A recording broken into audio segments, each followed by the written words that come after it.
The silence in the Northgate High cafeteria was a weapon.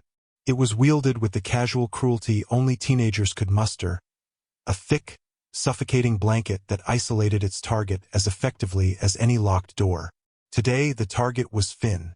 He was new, a transfer from a school no one had heard of, and he carried with him an aura of quiet detachment that the school's alpha predator, Marcus Thorne, had mistaken for weakness. Marcus stood over Finn's table, his two hulking acolytes flanking him like gargoyles. Finn's lunch tray, holding a carton of milk and a sad-looking sandwich, was an island in the vast emptiness of the table.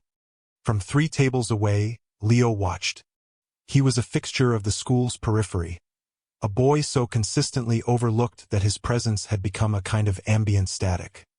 He was thin, with hair that fell into his eyes and a habit of hunching his shoulders as if to physically shrink his footprint in the world. He watched as Marcus picked up Finn's milk carton, his smirk a gash of casual arrogance. "What's this, little man?" Marcus drawled, his voice loud enough to command the attention of the surrounding tables. "Mommy forget to pack your juice box?" The laughter that followed was Pavlovian, a conditioned response from students who knew their place in the rigid social hierarchy. Finn didn't respond. He just stared at the scarred surface of the table, his jaw tight. He had long, dark hair tied back in a messy knot and the kind of pale, intense eyes that seemed to see right through people. He wore worn jeans and a faded black t-shirt, no logos, no brands, nothing that offered a clue to who he was. This anonymity was his crime. In a school built on labels, Finn was a blank page, and Marcus was determined to write his own ugly story on it. Marcus tipped the milk carton, letting a slow, white stream cascade over Finn's sandwich, pooling on the tray. "Oops," he said, his voice dripping with mock sympathy. "Clumsy me." The silent onlookers either snickered or quickly looked away, their complicity a tangible thing. Leo felt a familiar, bitter taste rise in his throat. It was the taste of cowardice, his own and everyone else's. He saw the slight tremor in Finn's hands, the rigid control in his posture. He saw a boy holding himself together with sheer will, and in that moment of shared, silent humiliation, a thread of connection, invisible and fragile, stretched from Leo's table to Finn's. The bell shrieked, signaling the end of lunch, and the spell was broken. Marcus slapped the empty carton down and sauntered away, his cronies in his wake, leaving Finn alone with his ruined meal and the lingering judgment of 100 pairs of eyes. The conflict, once seeded, grew like a toxic weed. Marcus, emboldened by the lack of resistance, escalated his campaign against Finn. It moved from the relative privacy of the cafeteria to the public thoroughfares of the school's hallways. The next day, it was Finn's books, knocked from his grasp between classes, their pages splaying across the grimy linoleum floor. Students stepped over them, around them, a river of indifference parting around the obstacle of Finn's small humiliation. Leo, caught in the flow of traffic, stopped. He bent down, his own books clutched awkwardly to his chest, and began gathering the scattered papers. For a moment his eyes met Finn's. There was no plea for help in them, only a guarded, weary acceptance of his fate. Leo handed him a textbook, their fingers brushing. The contact was electric, a brief spark of solidarity in a cold, uncaring universe. Finn gave him a curt, almost imperceptible nod before gathering the rest of his things and disappearing into the crowd. Marcus, watching from down the hall, saw the exchange. He pointed at Leo, a cruel smile spreading across his face. "Looks like the new freak found a little friend," he called out, and the laughter echoed again. Leo felt his face burn, but he didn't look away. He held Marcus's gaze until the bully, bored with a target that didn't flinch, turned and moved on. The incident cemented Leo's status from invisible to accomplice, a shift that carried its own quiet weight. He was now on the radar, a person of interest in Marcus Thorne's petty kingdom. The systemic indifference was perhaps the most chilling part. Mr. Henderson, the history teacher, had been standing just 10 feet away, his back conveniently turned as he adjusted a notice on the bulletin board. He had to have heard it. He had to have seen the scattered books. But his shoulders never tensed, his head never turned. He was a monument to plausible deniability, a perfect encapsulation of the faculty's unspoken policy. Don't get involved. It was a lesson the students had learned well. Getting involved meant becoming a target yourself. Silence was armor. Anonymity was a shield. Leo, by picking up a single book, had just laid his shield down. He felt the eyes on him now as he walked to class, no longer just the quiet kid in the corner, but the quiet kid who helped the other quiet kid. He had drawn a line, however faint, in the sand. That night, Leo couldn't sleep. He lay in his bed, the sterile glow of a street lamp filtering through his blinds, casting striped shadows across his ceiling. The image of Finn's face, that mask of stoic endurance, was seared into his mind. It reminded him of another face, another time. He thought of his father. His dad hadn't been a big man, not physically imposing like Marcus or the other jocks who ruled the school. He was an accountant, a man of spreadsheets and quiet certainties. But he possessed a different kind of strength, a moral gravity that Leo had always admired. He remembered one Saturday years ago when he was maybe 10 years old. They were at a park, and a group of older boys were tormenting a smaller kid, stealing his ball and playing a cruel game of keep away. Leo had wanted to run, to pull his father away before they were noticed. But his dad had simply walked over, his posture calm, his voice even. He hadn't shouted or made threats. He just stood there, a quiet impediment, and said, "I think the boy would like his ball back." The older kids, flustered by this unexpected, calm adult intervention, had hesitated. His father didn't move. He just waited, his presence a silent declaration of principle. After a tense moment, the lead bully had tossed the ball back at the small child's feet and stalked off, muttering insults. Later, his father had put a hand on Leo's shoulder. His words were not a lecture, but a simple statement of fact. "Courage isn't about not being afraid, Leo," he'd said, his voice soft but firm. "It's about being afraid and doing the right thing anyway." Silence helps the bully, never the victim. His father had passed away 2 years later from a sudden heart attack, a quiet exit for a quiet man. The memory was both a comfort and a burden.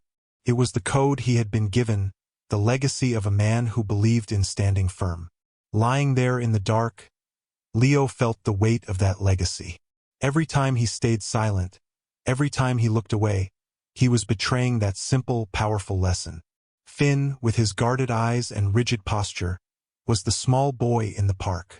Marcus was the bully with the stolen ball. And Leo was himself, the 10-year-old boy who wanted to run.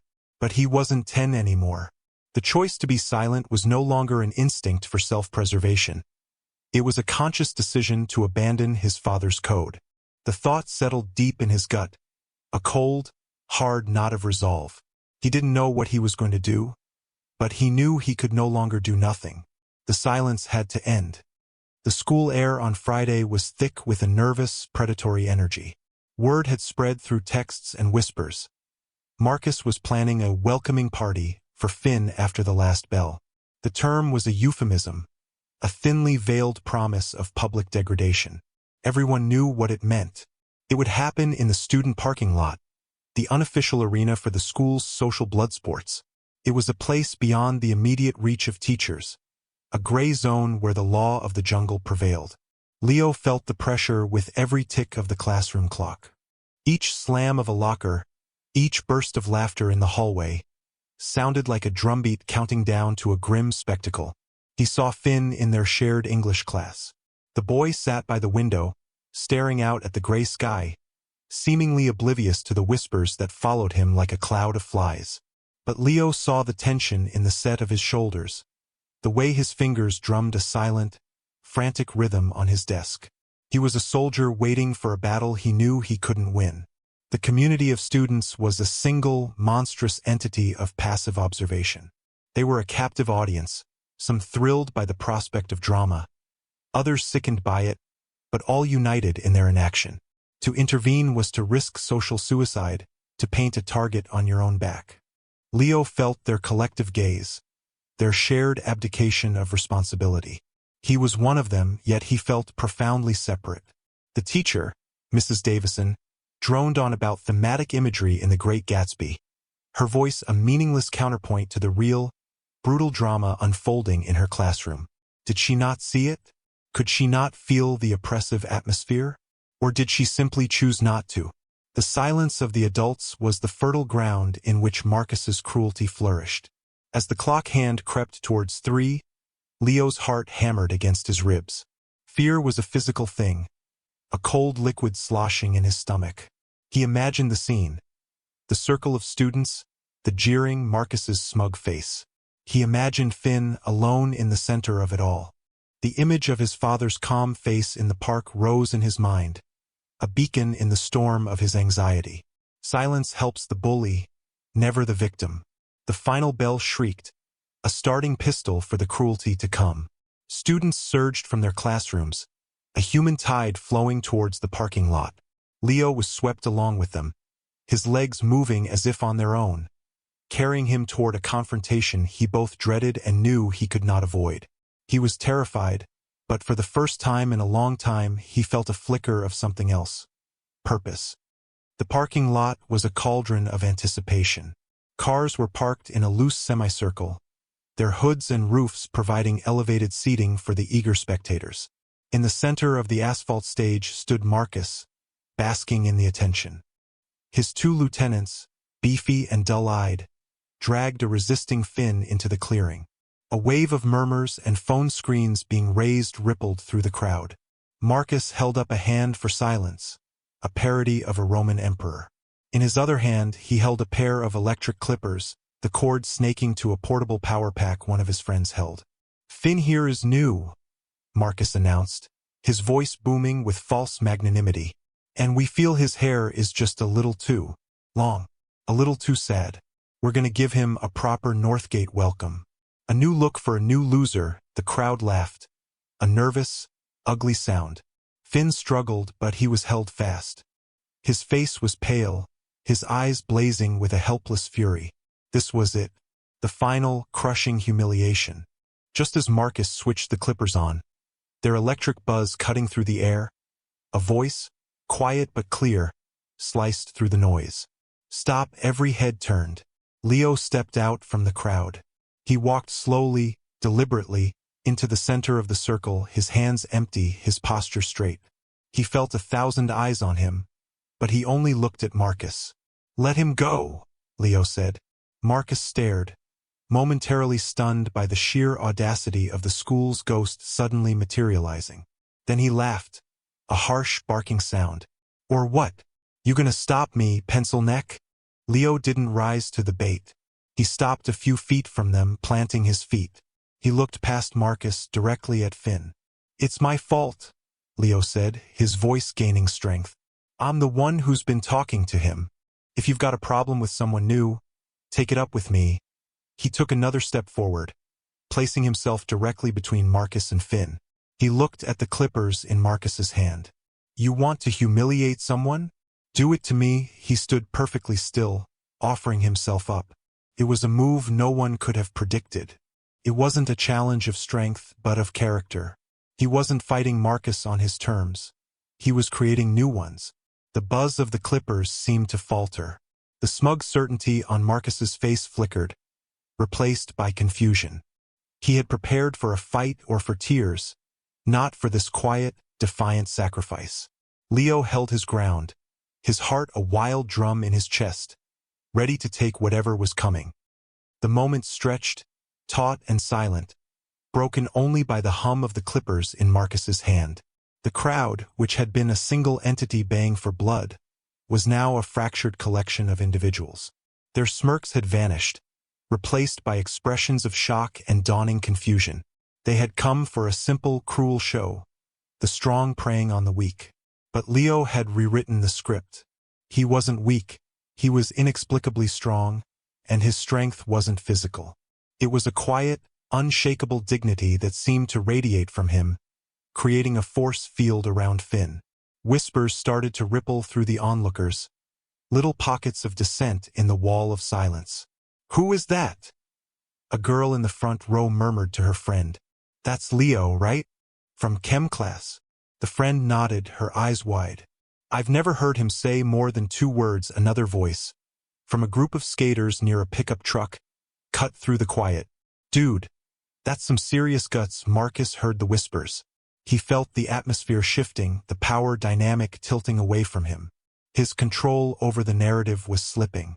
He had been the director of this play, but a new actor had walked on stage and was stealing the scene. His face hardened, his confusion curdling into anger. You think you're some kind of hero? He snarled at Leo, shoving him backward. Leo stumbled but caught his balance, his feet remaining planted. He didn't shove back. He just looked at Marcus, his expression unreadable. The shove, meant to reassert dominance, had the opposite effect. It looked brutish and desperate against Leo's stillness. The crowd's murmurings grew louder. The phones that had been raised to record a humiliation were now recording something else entirely. An act of unexpected courage. The focus was no longer on Finn, the intended victim, but on Leo, the unlikely protector.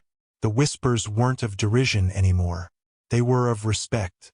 The collective gaze of the student body was being recalibrated. They were seeing Leo for the first time, not as the quiet, invisible boy, but as someone who possessed a strength they couldn't comprehend, a strength that came from a place far deeper than muscle or popularity. And in their eyes, Marcus Thorne, the king of the school, was suddenly starting to look very, very small. It started as a vibration. A deep, resonant hum felt more in the chest than heard with the ears. It was a sound so alien to the high school parking lot that, for a moment, no one could place it. Then it grew, swelling from a low growl into a thunderous, syncopated roar that seemed to make the very asphalt tremble.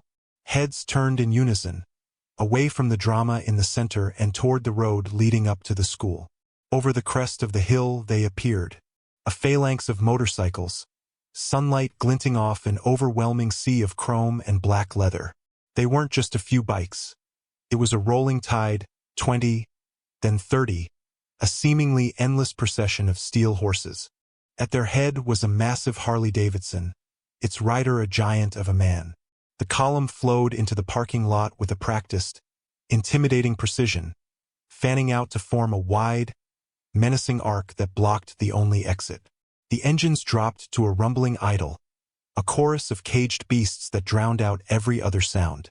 The student body was frozen, a field of statues. The Hell's Angels had arrived.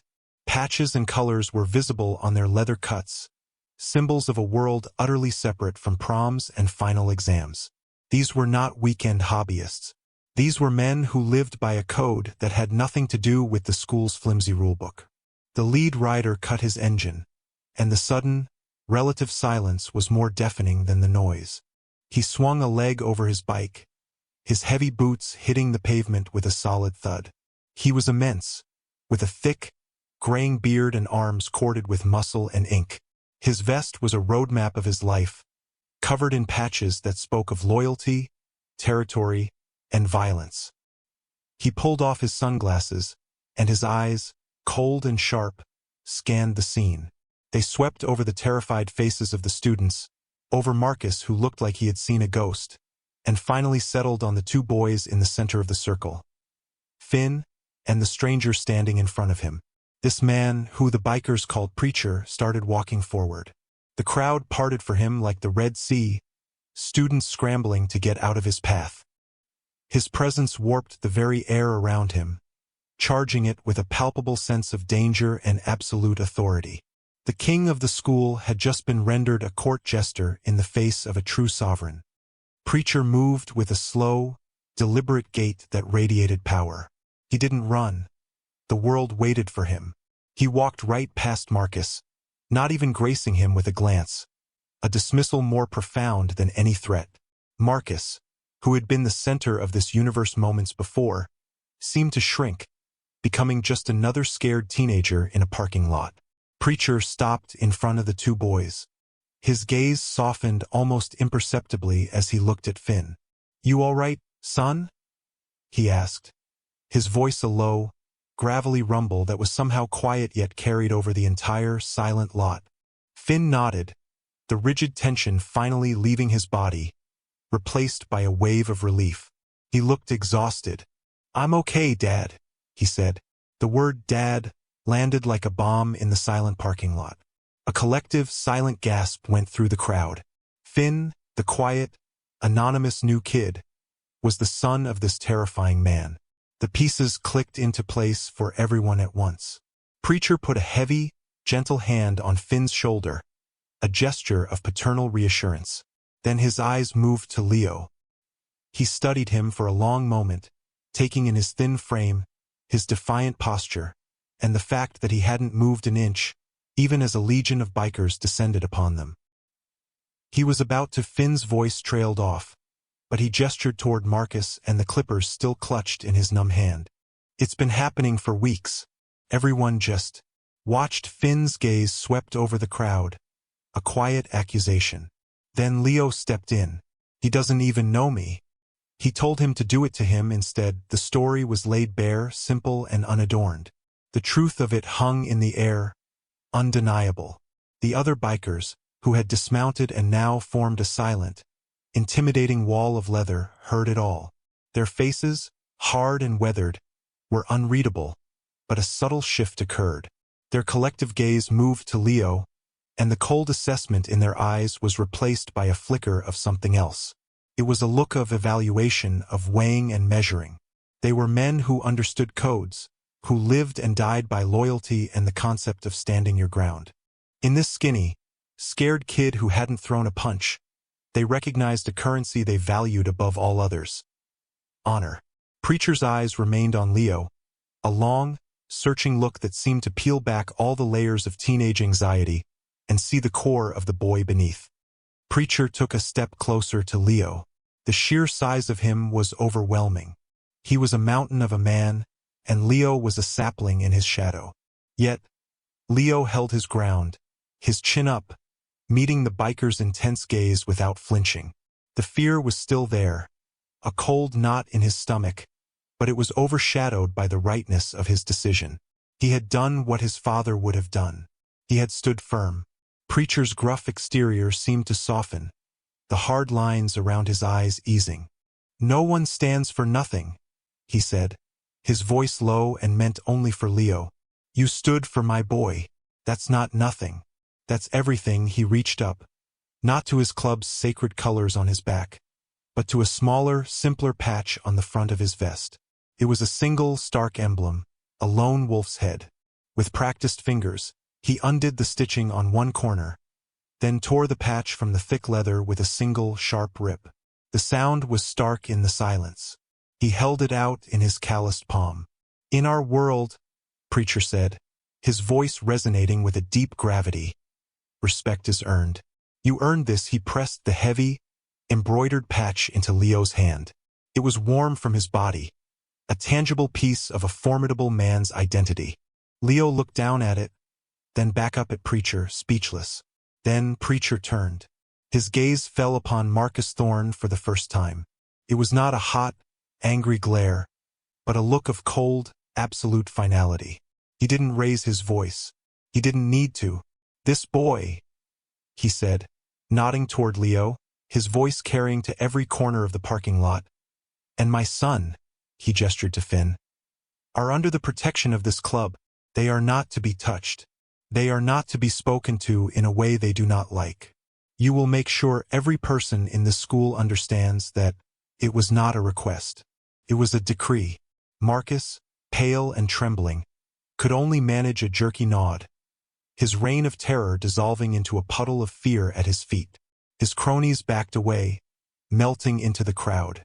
Preacher gave one last, sweeping look at the assembled students, a silent warning that was perfectly understood.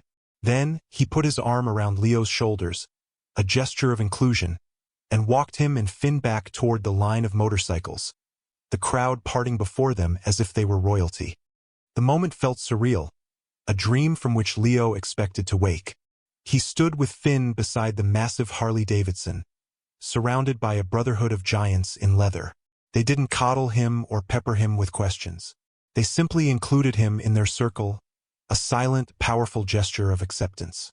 One biker, a man with a scarred face and a wry smile, handed him a cold bottle of water. "Takes guts, kid," he said, and then went back to polishing a piece of chrome on his bike. The respect was casual, unspoken, and more profound than any award or accolade the school could ever bestow. Preacher swung his leg back over his bike, settling into the leather seat. He looked at Leo, who was still staring at the patch in his hand. "You find a good jacket," Preacher instructed gently. "Sew that on. It'll mean something to anyone who knows what they're looking at." He then turned to Finn. "Get on." Finn climbed onto the seat behind his father, then looked at Leo, a real, genuine smile finally breaking through his guarded expression. "Thank you," he said, the words full of a gratitude that needed no further explanation. Leo just nodded, unable to form a coherent sentence. Preacher kicked the starter, and the Harley roared back to life, a thunderclap that broke the spell of silence. One by one, the other engines joined in, a deafening, magnificent chorus of raw power. The sound vibrated through Leo's bones, a symphony of loyalty and strength. It was the sound of protection. Preacher gave Leo one final nod, a look of profound, fatherly respect, before turning his bike. In perfect, synchronized formation, the Hells Angels wheeled around and roared out of the parking lot, their taillights a string of red jewels disappearing over the hill. They left behind a cloud of exhaust and a silence thick with awe and revelation. Leo stood alone in the center of the asphalt, the heavy patch clutched in his hand. The circle of students remained, but their faces had changed. The derision and morbid curiosity were gone, replaced by a mixture of fear, wonder, and undeniable respect. He was no longer Leo the ghost, Leo the nobody. He was Leo, the boy who had faced down a bully without throwing a punch and earned the protection of a force of nature. As the last echoes of the motorcycle engines faded, he looked up and met the eyes of the students around him. For the first time in his life he saw them, and they truly, finally saw him.